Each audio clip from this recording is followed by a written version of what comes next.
radio, television, Bandara Ipoh. Morning Ipoh with KT. And we are on to the 18th episode.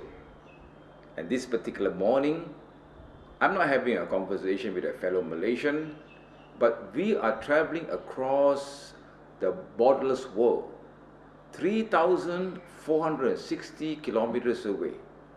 And this is a beautiful, incredible place that many want to go, which I believe after the pandemic, you want to visit, a place called Mumbai in India. And I am very privileged, delighted, yet humble to be given the golden opportunity to have a conversation, a chit-chat with one of Bollywood's leading actor, acting over 20 films in 7 television channels. And this particular morning, I would like to say namaste and good morning to Mr. Arbaaz Ali Khan. Good morning. Good morning, Katie. It is my pleasure and I am humbled to be with you. I have seen some of your programs and you really speak very well, and I was very fortunate. I'm very fortunate to be with you. Thank you very much. That's definitely a great icebreaker. So warm, so sincere, direct from the heart. As a Malaysian, Arbaaz, I would like to say hello to all our viewers in multilingual languages that I know. So, salam sejahtera, selamat pagi, wanyi taja, ciao shang hao. Kale wanakam, saudara-saudara, nalam marikangla. Sastrikal, kopi wosian, and namaste to you, Mr. Arbaaz Ali Khan. Namaste. Let us begin our conversation by talking about your humble beginnings. Where were you born? How about your childhood memories? Which school did you attend? And among all the professions between A to Z, why did you choose to become an actor?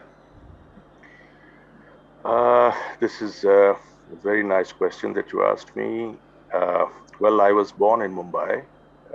My parents met in Mumbai and married in Mumbai, and I was born in Mumbai. My childhood also was mostly in Mumbai. I went to a school called Bombay Scottish School, and it was a school made by the Scottish people in Mumbai, and it was one of the best schools of its time. It still is the best school of its time, and I was privileged to be in that school.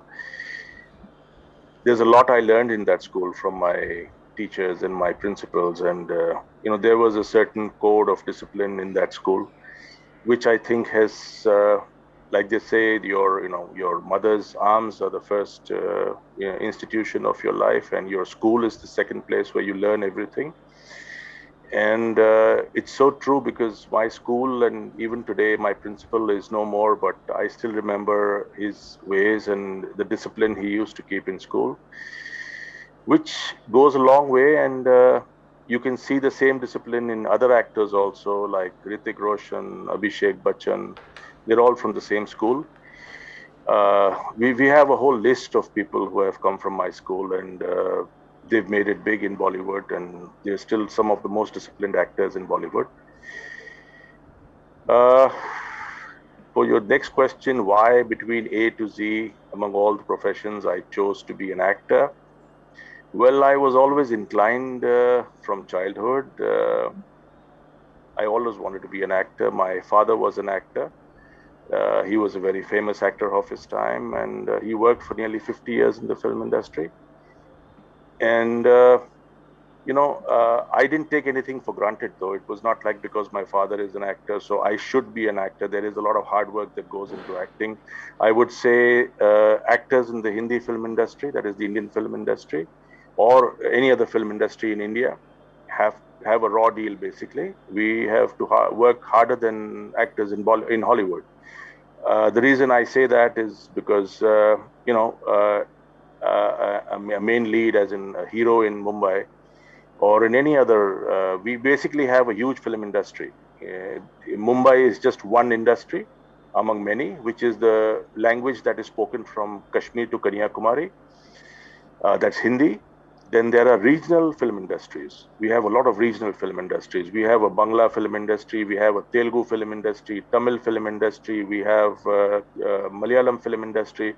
We have a Bhojpuri film industry. So you must be seeing a lot of films coming which are in regional languages, and sometimes they get dubbed, or sometimes they just come as they are, because there are a lot of people all over the world who are from different parts of India.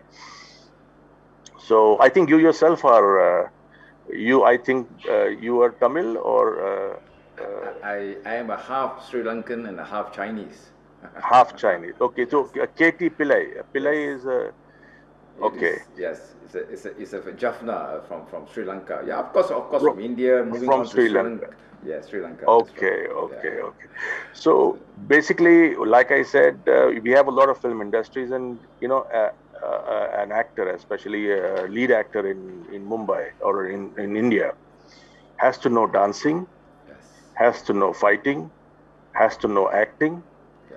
and has to learn to lip sync the voices of the singers, that the songs he has to there. And so I would say that if actors in Mumbai are multi-talented, or actors in India are multi-talented, yet somehow we manage to get through, uh, and it takes a lot of hard work. Basically, it's not like you just walk into the film industry and the film industry embraces you with open arms. I used to go with my brother. My brother was also an actor, and I used to accompany him sometimes when he used to meet up with people.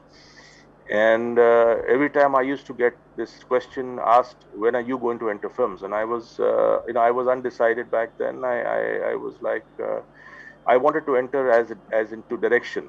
I was more keen on entering as a director and then switching on to acting at a later date. You get a hang of the film industry when you enter as into direction. I mean, behind the cameras, you get an idea about what the film industry is all about. So I guess I wanted to enter as a director, and the first person who wanted to take me on as a director actually, asked me whether, why don't you become the actor of the film?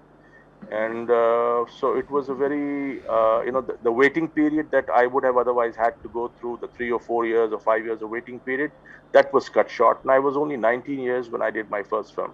Wow. So I felt it was a good break. It was a break that I should have taken advantage of. But yes, it was a good break. It was a good film. It was a huge hit in Mumbai and all over India.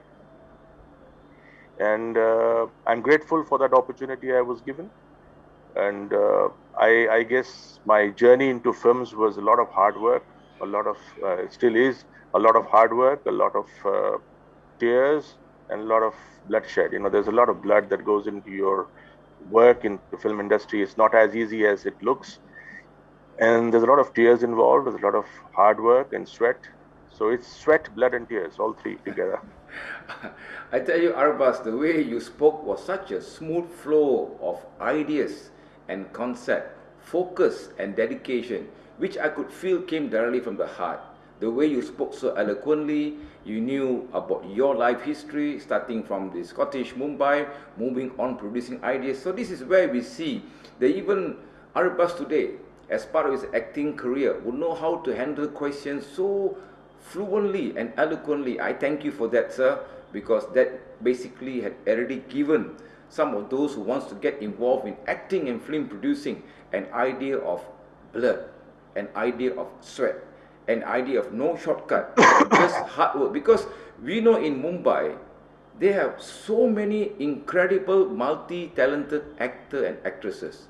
We know because Malaysia has got millions of fans. Millions of, I see young girls who can hum to Hindi songs.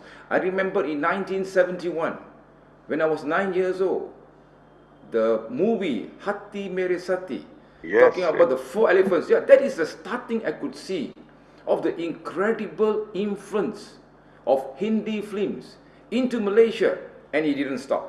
It just went expanded, it moved on, then we go on to so many incredible actor, actresses. I will need a plethora of incredible ideas to remember the names. So many names, including one that I'm talking to, Arbaaz Ali Khan. Fantastic. Thank you, sir, for Thank you. inspiring us. Thank you, sir, for influencing us that it is not an easy task to be in. Today you stand tall because of all the hard work. Yeah, your late father, Ajit Khan, was a very famous actor, we all know. But that doesn't mean you can give a platter and tell him, hey, I am Ajit Khan's son, so give me a break. I believe in Mumbai there is no such chop or trademark to be done. There is no shortcut. There is no shortcut. That's no shortcut. I like that. I like that. In same thing in what I do too. As a person who speaks to you, we went through trials and tribulations. We went through hard work. So my advice to the younger generation is, you have to take it step by step. It has to be like this, because you need to become bolder, brilliant, bigger, brighter, and better in years to come, like Arbaaz. My next question to you will be, what do you think will be the film industry now compared to early on before the pandemic? Will there be any changes? Will it still be the same? Or let me ask you a funny but incredible questions swirling around my heart or my mind. Can there be a movie to be done via online, via Zoom, or maybe something to do with handphones by recording? So I want to get your idea is, how will the influence of film industry in India going to go from now moving forward? I would say the film industry has taken a huge beating because of the pandemic. There were some films that were released a week before the pandemic that were supposed to do very well, and they were really expensive films, and some of them had to come on OTT channels. They couldn't be released in theaters because you can't keep a film for too long. You have to release it somewhere, and OTT was the next best option. Whether or not they made money or whether they didn't, that's a different story, but they had to move on with their projects. So a lot of money has gone down the drains in the film industry because of the pandemic. The pandemic has given the film industry new ideas, though. The film industry will definitely bounce back. See, whether it's the Mumbai film industry, or whether it's Telugu film industry, or Bangla film industry, or Tamil film industry, we have a habit of bouncing back. Yes, there will be some people, there were small players, there were some players who probably lost a lot of money, and so they were out. But there will be people who will come back and make films, and the OTT platform is providing people a huge market. It's become a huge market now. You can release a film in theaters, or you can release it on the OTT platform. Yes, there is not that much money as far as I know. The OTT platforms can't pay you the way you would probably, the kind of funds you would generate through releasing in a theater. But that is not an option anymore. Sometimes the theaters are open. I think some of the theaters in Mumbai have opened, and all over India have opened. But if that's not an option, that's not an option. You can't do anything about it. With regards to other things, yes, probably, I was just thinking, as a matter of fact, yesterday, you and me, I think alike. I was just thinking, how about a movie being made on Zoom? But how would people work in that? There would be a block of somebody saying something from somewhere, another frame somewhere, and somebody saying something from there. But yeah, these are innovative ideas. Probably somebody will come up with something someday, which you never can guess, because like they say, filmmaking is a creative medium. It's a very creative medium. You never know what somebody's coming up with tomorrow. So let's hope for the best. Probably Zoom will be a good platform to make a film. Yeah, exactly. Arbaaz, like what we're doing right now, we are speaking through Zoom, we are getting it into an interview kind of thing, and we are also doing this to spearhead and to, how do I say it, influence everybody by spreading the great news of love. The message is over there. So via Zoom, I think I would like to put the acronym is YTD. It's yours to discover. If some persons think he is a person who has got a bit of creativity, he might do a film via Zoom at the fraction of a cost. Of the cost. Okay. A fraction of a cost. So this is something which is inevitable, because everything now in the new norm, moving forward, everything has to be different. So the first person getting of it could be somebody who might be listening in. I'm not sure. Thank you, sir. There were some music videos, I think, that were made during the lockdown, that were made on somewhat platforms like Zoom. So, Like yes. there was somebody playing something, he's playing his musical instrument in Malaysia, somebody playing something in India, somebody singing in China. So, Right. I mean, if that is possible, yeah, because see, there is no fixed storyline. You can have people from any part of the world, as far as you get a visual on them. But filmmaking is a little on the tougher side. I mean, Yeah. make a film on Zoom, maybe somebody comes up with an idea, maybe for the next 20 years they don't, but because the pandemic is here to stay, I think people will have to use the medium of Zoom or things like platforms like Zoom for more creative purposes.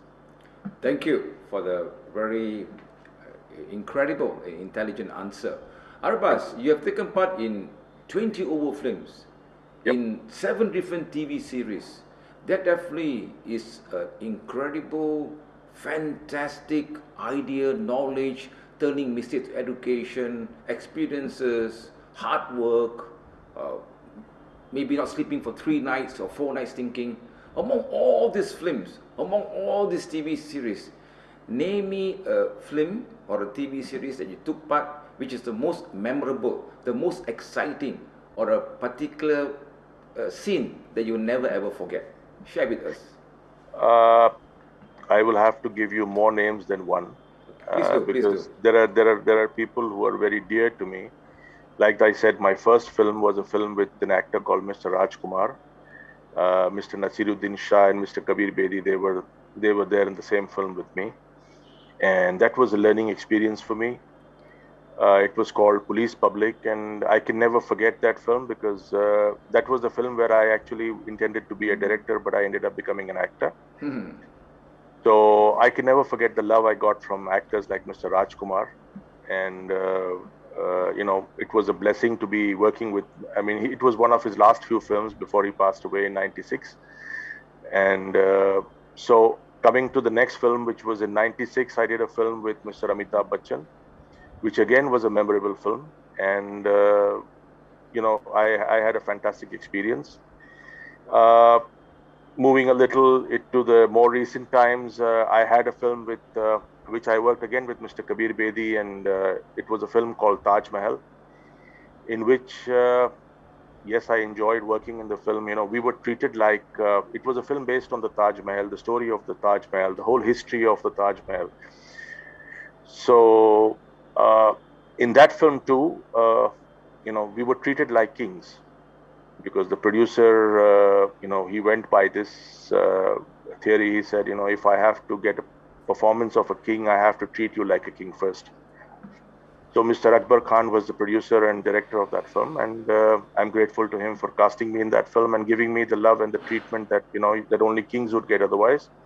And we actually felt like kings when we were on set.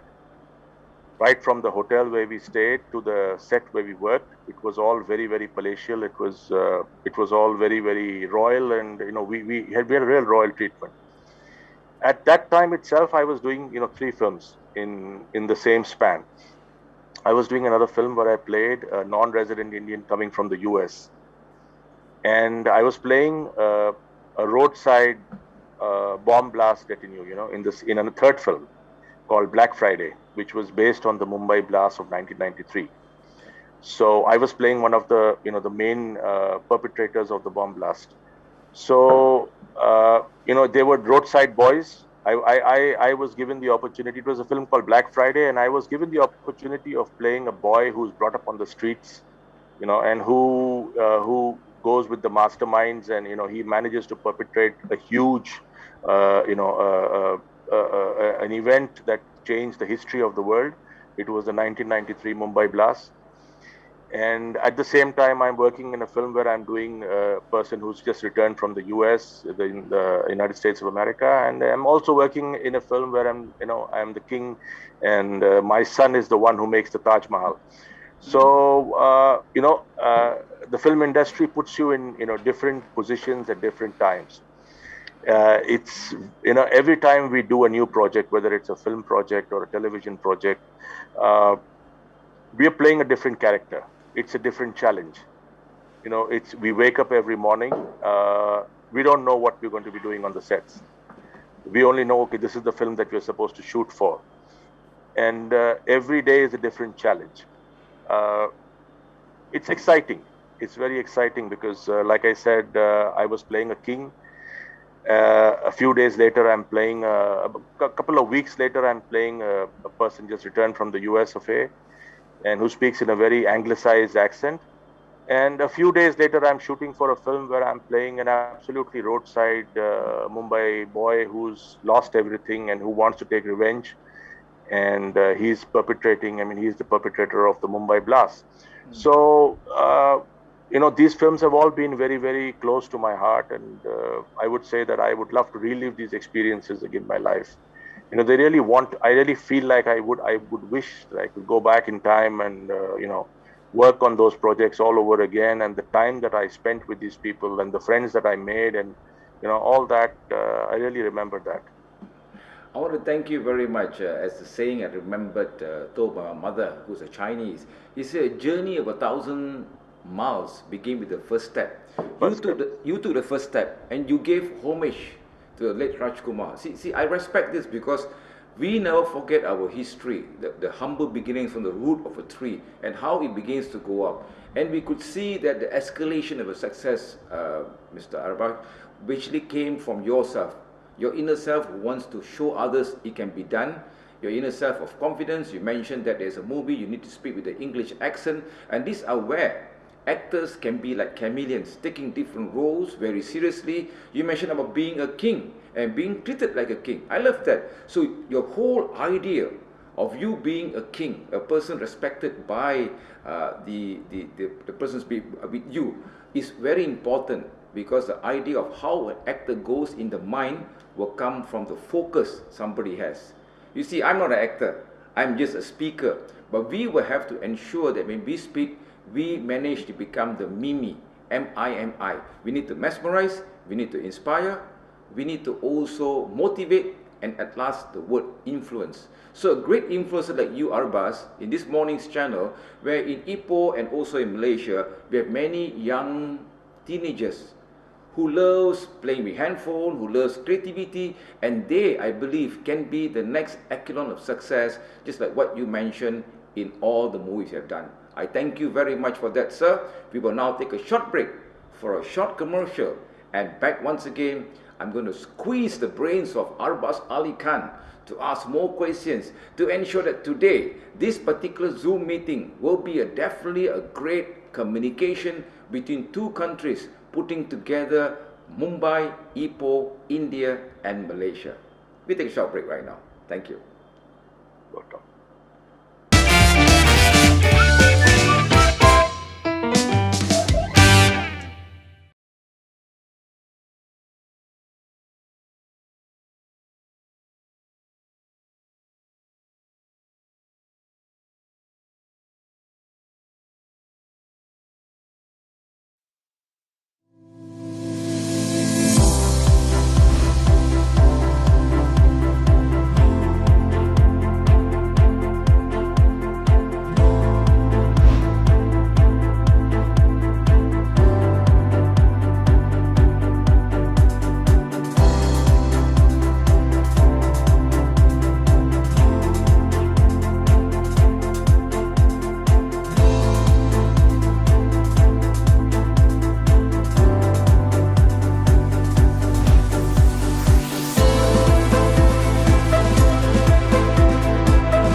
Radio, television, Bandara Ipoh. Morning Ipoh with KT, episode 18, second session. Wow, the first session was just like I went to a university to learn about acting, to learn about film producing, because this person, Arbaaz Ali Khan, when I took the break talking to him, reminded me of the first James Bond actor, the one and only Sean Connery. So, sir, believe me, I think in the years to come, you will look like the actor himself, Mr. 007, James Bond. I hope I succeed as much as he does. I mean, he has, because he's been like a benchmark in his performances. Every performance, one better than the other, and he's still a relevant actor in the film industry. One of my favorites. Thank you for paying homage, because same thing here. I have not missed any of the film James Bond movies he's acted, because he is a gem of an actor. You know, among the senior actors in Hollywood, I have always loved the performances of Anthony Quinn. Okay, right. And James Bond, that is Mr. Sean Connery. Sean Connery, yeah. And these are two people you cannot get over, you know. Their performances, even at a ripe old age of 70, 75, they've kept on performing and never given up. We in India, we have an actor called Mr. Amitabh Bachchan, who comes up with something new every time. He's been a star. He's not just an actor. He's not just an artist. He's been a superstar of his time. He still is a superstar. And he's so relevant in the film industry. Till today, he comes up with performances which are unbelievable, unbeatable. And, you know, he kind of, to me, he is the Indian version of Sean Connery, because Sean Connery himself has always been relevant to the film industry. He's never just been one of the James Bond people he's never been a has-been. Sean Connery is relevant to the industry even today. I thank you, Arbaaz, for bringing the name of Amitabh Bachchan. He is the name which is so popular, just like drinking Milo or drinking coffee in the morning, the brand names that we see. And whenever the television channel is on, my Chinese mother will watch Amitabh Bachchan in action. Even though she does not understand the language, but the way he's acting, his coolness, his composure is of top class. Great. He's the best. He's the best. Thank you, sir. Mumbai, I tell you, a place that brings you wonderful, incredible actresses, which is incomparable. Because after the word Hollywood is being coined, the next word is called Bollywood. Now I'm waiting for Malaysian wood, so maybe it will appear in the years to come. Let me ask you the next question. I mean, both of us, we have a lot to speak about, and we have only about 20 to 25 minutes in this conversation session. I hope the next session they give me a longer period for me to talk and exhale more of what we can do together. Have you been to Ipoh, Mr. Arbaaz? I haven't, but I have a promise that I will come to Ipoh someday, and it's on my bucket list. Like you said, you asked me, and I told you it's on my bucket list for sure. And I already have a friend in Ipoh, and she's been telling me for the last so many years. I've known her for so many years now, and you know, she's been telling me, why don't you ever come to Ipoh? You know, you should come to Ipoh. And she keeps talking about Ipoh all the time. And, you know, it's, you know, I had never heard of Ipoh before she told me about it. And now that she's telling me so much about Ipoh, you know, it's on my bucket list for sure. I think when the pandemic fades away and things start looking better, I would love to come to Ipoh. Mr. Arbaaz, that lady which you're talking about is responsible to connect both of us. Yes. She is Miss Hardip. She is like an ambassador for Ipoh. And today, let me just add a little bit more fuel to the fire to make it really, really concentration that you must visit Ipoh, because I'm telling you, you will fall in love with Ipoh. We have so many limestone caves. We have fantastic food over here. Incredible, gentle people who are so friendly. A place called Gunung Lang, yours to discover. I tell you what, Mr. Arbaaz, after this particular conversation is over, I will send you the photos of Ipoh you have never seen before. So I look forward, and both Hardip and myself, we become your personalized tour guide to bring you around, for you to search, for you to discover, for you to see whether there will be a possibility of Bollywood actors joining our local talented actors Maybe from that we can do a collaboration between the two countries, India and Malaysia, for the next movie. What do you think of that, sir? That's a brilliant idea because I think a lot of films have been shot in Malaysia because Malaysia has some beautiful locales, and I don't know about Ipoh per se, but I know that lot of films have been shot in Malaysia, and we have, like I said, we have different film industries, and Telugu film industry has come very often to Malaysia. It's the film industry of Hyderabad and Andhra and Telangana. They come to Ipoh. I mean, they come to Malaysia, and they've come there and they've shot some films. I think Hindi films have been shot in Malaysia. I can't get them by name, but yes, I know that there are some Hindi films being shot in Malaysia. As far as making a collaborative film is concerned, I think it's a brilliant idea. I think because Malaysian talent, and see, Malaysians are not very different from Indians. You know, when Indonesians and Malaysians basically, and Indians, culturally we are not very different.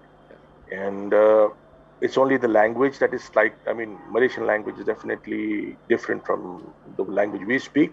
But, you know, like they say, creativity and the film industry, and this is the language of its own. It's a language of its on its own. You know, it transcends borders. Like you said, that your mother loves to watch Amitabh Bachchan in Hindi films, even though she doesn't understand Hindi. Yeah. The same way, there's a lot that can be done between Malaysians and Indians, and a lot of co-productions can be made, and joint ventures, and I think it can work. It can definitely work. I have personally worked in a film made by Iran, by the Iran film industry, and that was about 20 some years back, and back then that was the first film to have ever collaborated with with an outsider and worked in India. So it was partly shot in India, where I handled all the shooting, and partly it was shot in Iran. Oh. And that was a joint venture, and it was a fantastic opportunity for actors from Iran to join up with actors from India. Yeah. I think that can be done with Malaysia. Why not? Fantastic. You just put in the magical word of India with Iran, which is both I and I. So now you'll be like India and Ipoh, which is so I and I. So it is all super connected in the golden triangle. Thank you, Mr. Arbaaz, for the particular confidence you have. Like you say, we are not much different. The food we eat is spicy. Yes, our language is a little bit different, but a lot of things that we basically do are very, very, very similar. And over in Malaysia, believe me, there are millions of fans, especially in the younger generation, in the senior categories, who love watching Bollywood movies. That is definitely a testament of truth, because all of you are so super talented. We could see that the movies, the way they dance, my God, it is so synchronized. I don't know how many takes you did, but believe me, if I say it's professional, take my word, sir, it is professional. That's why the Mumbai Bollywood industry has lasted for years. It will not end.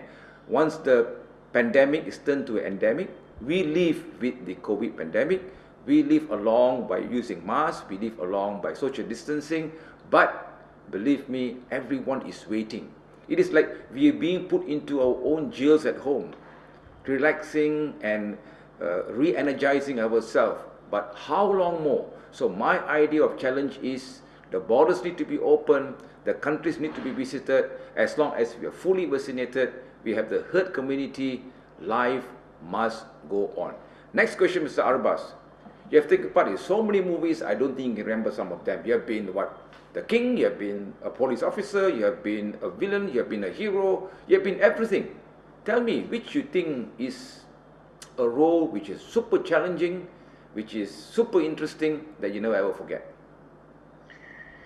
I would say, playing a gangster is the most challenging, because because I've always had a different life. You're from a different strata of society, and you are playing somebody from a different strata altogether. And you have to get the mannerisms right. You have to get, even playing a king for that matter is a different, the whole different ball game, because you have to get all the mannerisms right. You have to, get the walk, the talk, and you have to get the actions. Most importantly, like I said, the mannerisms, because every person, every strata of society has a different kind of mannerism. I come from a middle class family, and so to play a king again, somebody who is royalty, is a very different ball game. Again, to play a gangster who is absolutely from a different strata of society and who deals with life in a very different way. These are two different things, and they're very difficult to play because you have to, like I said, you have to get the walk and the talk. So the gangsters in India and in Mumbai especially have a different language. You know, they don't speak the regular. They have a very slang way of talking. It's all over the world. I mean, even the U.S., the gangsters there have a slang, and in India also they have a slang.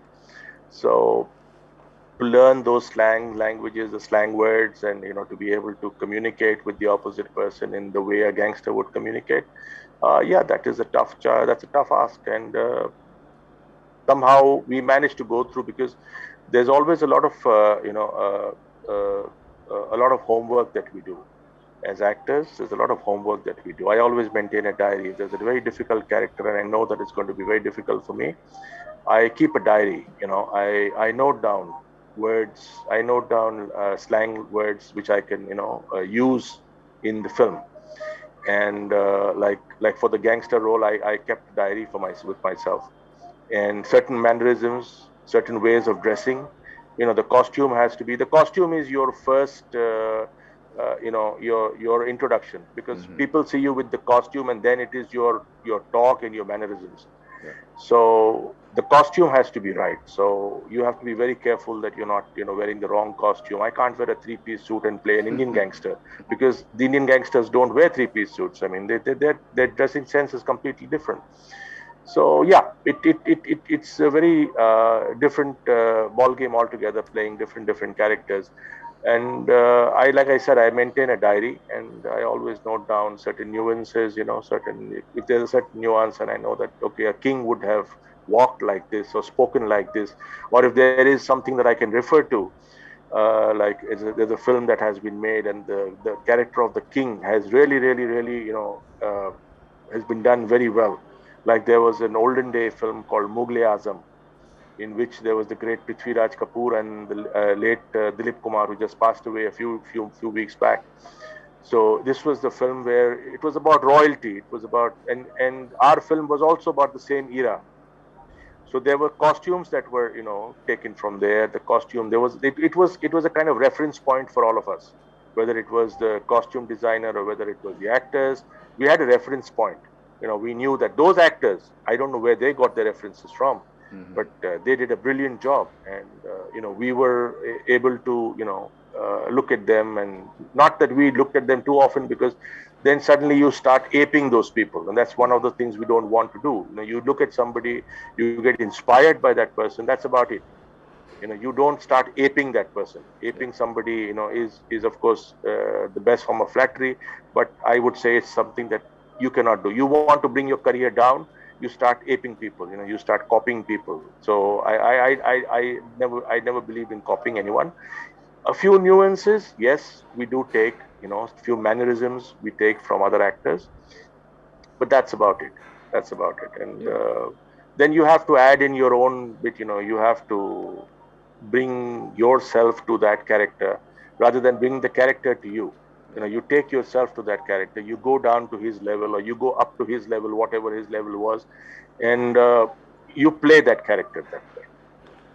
I want to thank you, because you know why? You spoke so incredibly well. I could see again this morning, Arbaaz, you spoke from the heart. You could see that the way the movement flow, you're bringing back flashes of coming out from the comfort zone, being the original Arbaaz, moving on maybe 3 steps higher to be a king, or maybe a little bit lower to be a gangster or villain.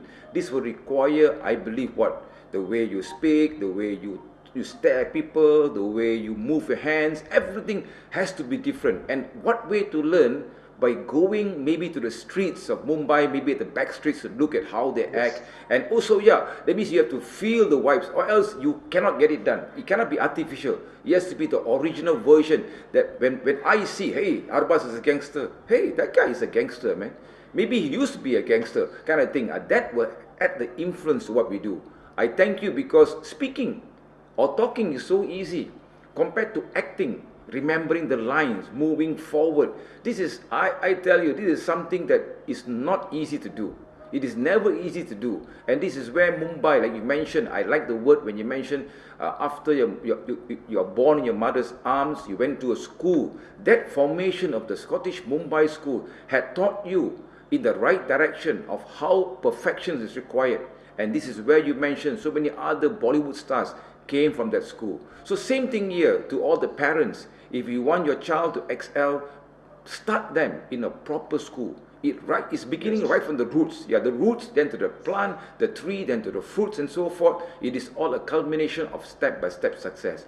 So much to learn this morning. I'll go on to the last question, Mr. Arbaaz, because we are running a little bit of time. I just wish the producer can give us a bit more time because of the India, Mumbai and the Ipoh, Malaysia experience. Many listeners here, especially the youths, are looking at you as a role model. They want to see, hey, how can this guy, even though his father, the late Ajit Khan, was a famous actor, took your own role, your own dedication, your own experience going through. What could be your magical, inspiring words? What could be your way of telling them, look, if you inspire to become either an actor, a film producer, to be in the entertainment line, what is required? Give them some kind of inspiration, sir, for them to move forward. First of all, like I said before, whether in the film industry, whether you're an actor or a producer, there's a lot of sweat, blood, and tears. You can't leave out the tears, because one day you're doing well. On one Friday, we have film releasing on Friday. One Friday you're doing well, and the next Friday you're absolutely down. And it happens with everybody, whether the best of the stars in India, the superstars, or whether myself, we've all gone through that, that Friday, the roller coaster ride. It's always been a roller coaster ride, and it is usually one day you're up and the next day you're down. You never know. It's every Friday your luck changes. You need to be patient.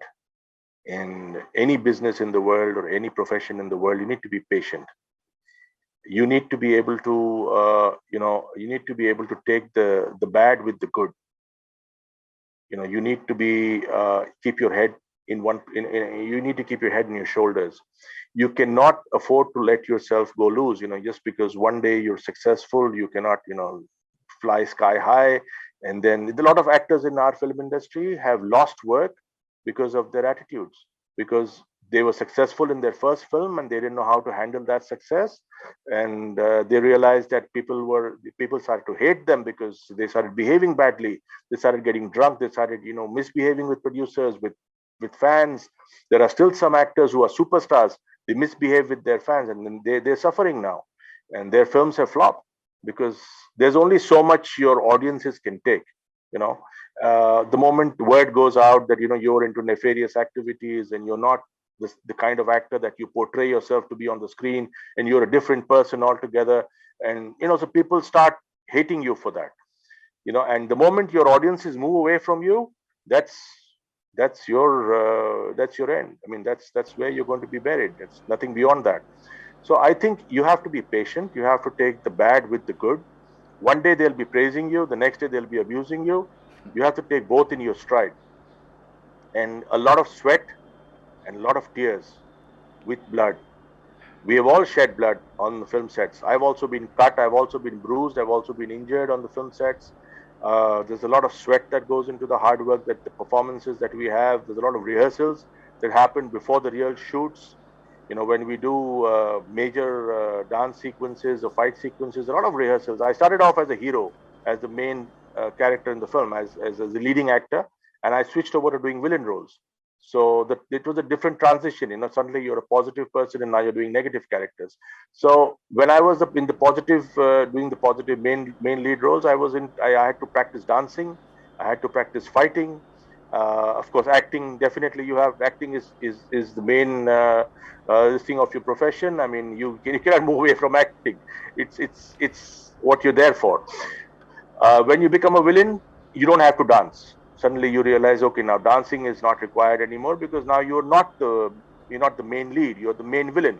So you have a different negative aura around you. You create a negative aura around you. You know, you become that negative person that you're portraying. So I just want to say that, whatever happens, don't do drugs.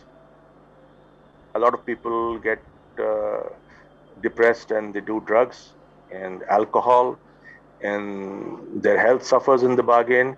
My simple advice is, whatever happens, whether you're successful or not, there's always another profession. There's always something there for you. God has not made anybody without a profession. See, you're in this profession where you interview people on you're a radio jockey, and trust me, it's a profession that came out of nowhere. Yes. There was, it came out of nowhere, and today it's one of the biggest profit. There are so many people so successful in this, in being radio jockeys. So there's always a profession for everybody. You could have tried somewhere else and it didn't work. You can try here. If this doesn't work, you can always try somewhere else. There's nobody who is born without his food. God has, God writes your food before He writes your future. So you've been blessed. We've all been blessed. If we don't make anything out of our lives, that's our fault. Like somebody says, if you were born poor, it's not your fault. But if you die poor, it's definitely your fault. So I don't say that. I mean, I say it's all in God's hands. Whatever He gives you, whatever He says. But yes, if you die poor and you're not able to make something out of your life, definitely there is something that you have not done right, or there's something that you have left out in your life. And I think you need to look back and make sure that other people don't fall in the same ditches that you have. We all make mistakes. I've made so many mistakes, and I regret some of them. I don't regret some of them, but you have to move on. You can't stay and look back and tell yourself, oh my God, I wish I had done that. Yeah, you can say you can learn from your mistakes, but you don't need to keep looking back. You need to keep looking forward. Wow. I don't know. I'm speechless, Arbaaz, because you know why? Your mind thought is so incredibly focused. You knew what to say, and I like the part about even advising our audience about staying away from drugs. These are all fantastic, incredible advisory messages. And I also remembered you telling that everything is not easy, and there is one particular job that will be suitable. So it's always turning mistakes into education. You become Yes. better, and this is the years that take. So I want to just end this whole thing by the 5S. The 5S is sincerely, yes, be very sincere, sincerely, slowly, steadfast, and surely towards the magical word called success. So Arbaaz and I has got different life journeys. The journey are all the same, my dear viewers. Nothing comes easy on a platter. It has to be hard work, it has to be sweat, it has to be blood, it has to be tears, as mentioned by the dear, incredible actor of 20 over films, 7 different TV series. I, this morning, take home with so many golden nuggets, nuggets of knowledge, nuggets of power, nuggets of inspiration. It came from this man. So I want to thank you, sir. I think this shouldn't be my last chat with you. There are many other channels I'd like to look forward to seeing you, because our friendship and relationship started this morning here under Radio Television Bandara Ipoh, the initiative by the first Ipoh City Council in Malaysia, the first city council in Malaysia who went online to inspire others when the pandemic began. See, we never gave up. We went on, we are focused, and today I had the opportunity not to have a conversation with a fellow Malaysian or a fellow icon, but a conversation across the borders. Thank you very much to Miss Hardip Daliwal for this connection. Today, the legendary living icon from the Bollywood industries, the one and only Arbaaz Ali Khan. Thank you, sir. Thank you. Namaste. Thank you. You'd like to say some ending words as All I want to say is whatever happens, stay away from drugs and alcohol and hard work. There is no shortcut for success. There is no shortcut to success. Well said, sir. That is something really incredible for all of us to have food for thought. Namaste, and I'll see you again. Thank you. Thank you. See you.